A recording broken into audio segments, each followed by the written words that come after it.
Você realmente está programando as manutenções ou está criando uma lista de ordens de serviço?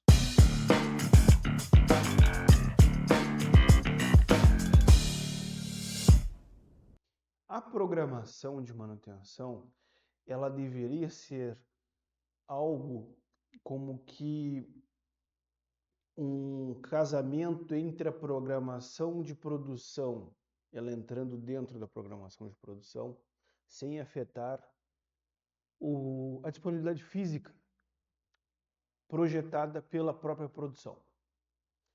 Então, existe uma disponibilidade operacional, existe uma disponibilidade física.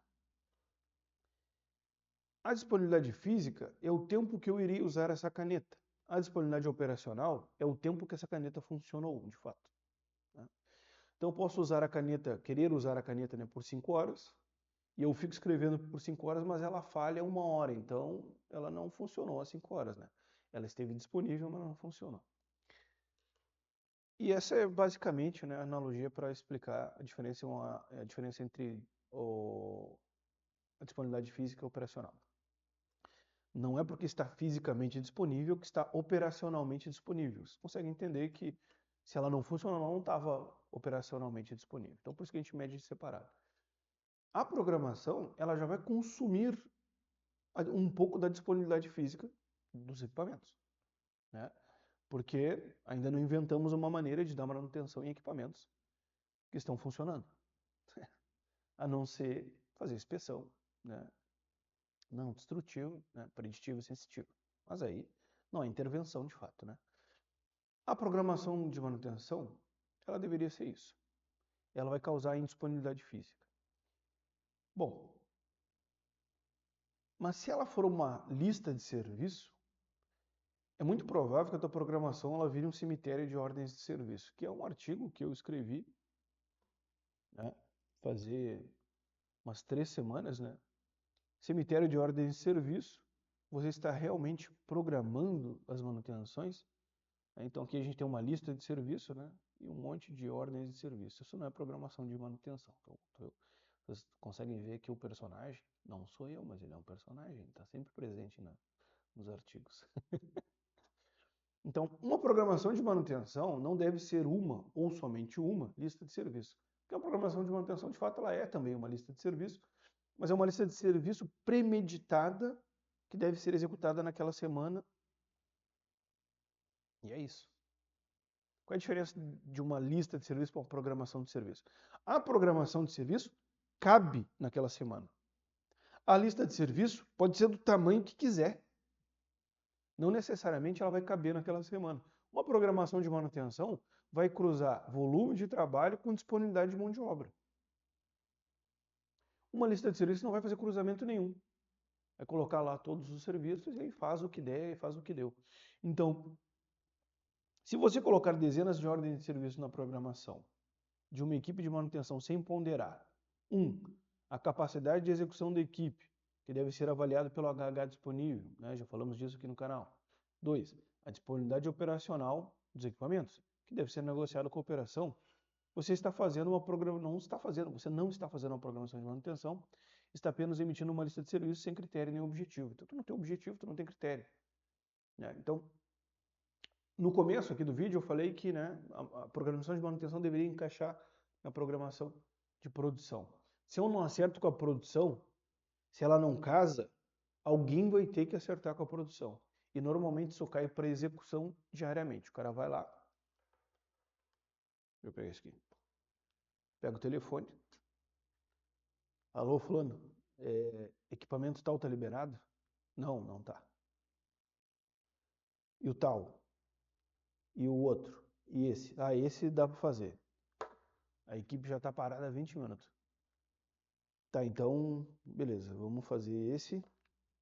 E o outro equipamento? Não, esse aqui não vai dar para liberar também.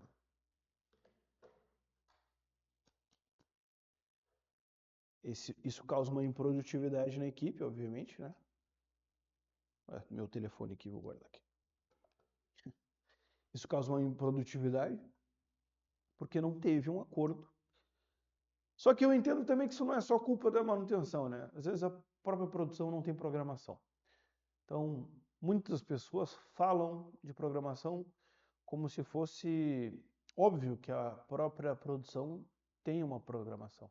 Só que tem empresas onde a produção não tem uma programação. Isso é uma coisa muito ruim. Mas o cemitério de ordem de serviço é um local dentro da programação onde vão se acumulando ordens de serviço reprogramadas que nunca são executadas, né? É como se fosse uma lista de espera sem previsão de atendimento. Então, tu tem uma programação onde aquelas ordens de serviço que tu previu não foram executadas,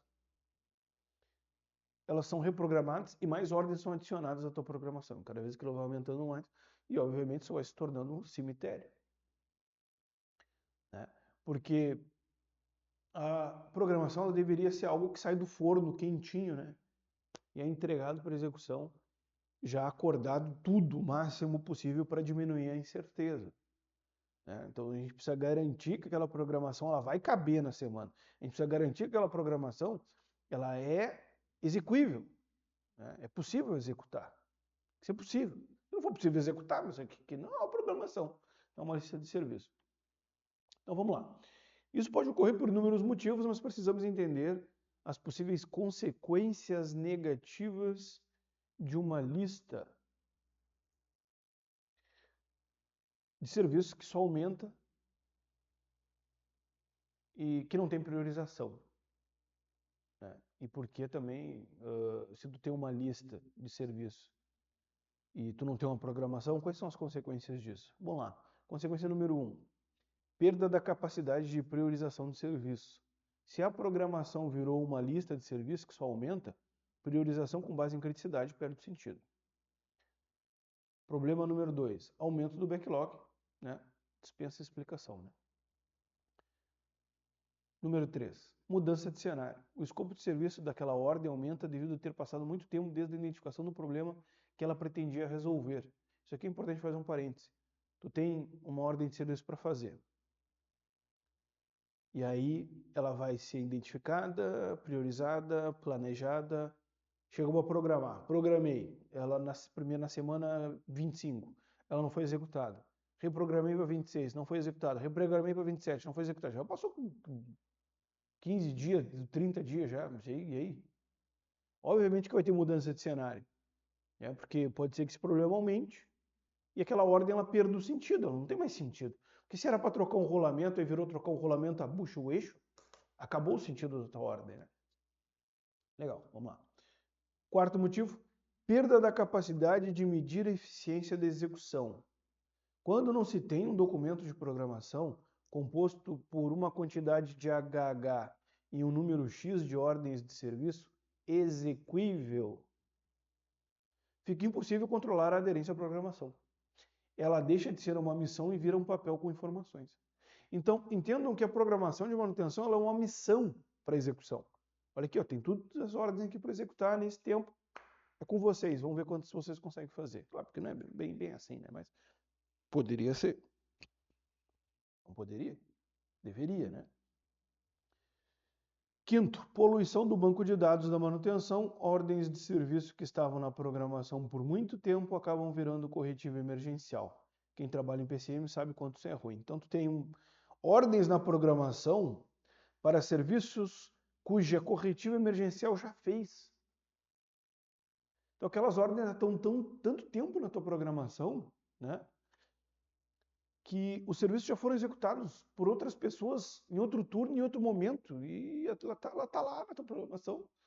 Aí tu vai programar uma ordem que já foi executada, né? Coisa que pode acontecer. Não é que aquela ordem foi executada, o serviço que aquela ordem queria resolver já foi resolvido. Isso é uma coisa que pode acontecer quando tu transforma a tua programação de manutenção numa lista de serviços, né? Ela acaba se tornando um cemitério de ordem de serviço. A programação de manutenção, também conhecida como agendamento, é um processo fundamental para aumentar a produtividade das equipes de execução. É o principal elo de ligação entre o PCM, execução e produção.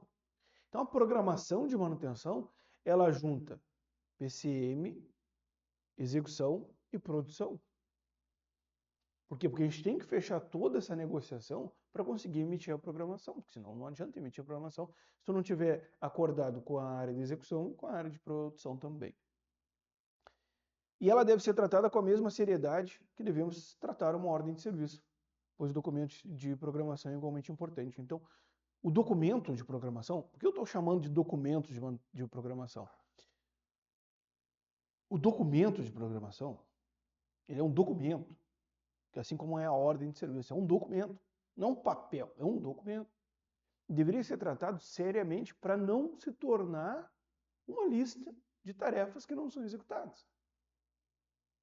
Então ele tem que ser entregue nas mãos do responsável pela execução, junto com as ordens de serviço daquela semana, e aquilo deve ser entregue novamente para o programador, já com a aderência à programação calculada.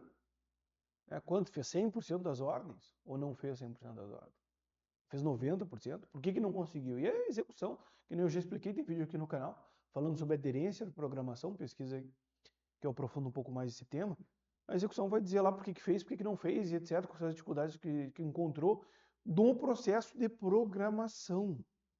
Existe o processo de planejamento, esse processo de programação e esse processo de execução. Eles são áreas bem distintas que têm interfaces próprias. E o que liga a programação à execução é o documento de programação de manutenção semanal. Legal? Então, você não pode deixar que a sua programação de manutenção se torne um cemitério de ordens de serviço. Não pode. É isso aí. Mas muitos deixam. Vai fazer o quê, né? Mas dá pra melhorar, né? Vamos fazer um esforcinho aí. Espero que vocês tenham gostado desse vídeo. Se gostaram, se inscrevam no canal, compartilhem e deixem seu comentário. Um abraço. Valeu. Tchau, tchau.